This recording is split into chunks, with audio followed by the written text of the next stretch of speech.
So I wanted to show you guys right here. This is the self-feed pillow. So he's 5 weeks old. And you can see he is a champ, gulping it down. He was into it the first time.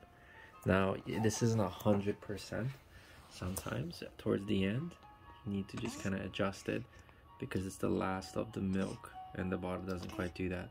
Also, it's way better when you have the bigger bottles. Right now he's on 90 a day.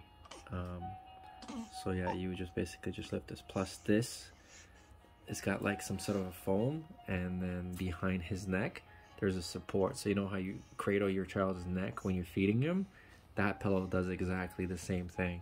So even if you put him on the lap with this pillow without holding the bottle in his band, because it's just an elastic band, he will still be able to, you can still ease your feeding by just holding the bottle and resting it on here, and then the pillow is going to do pretty much all the work.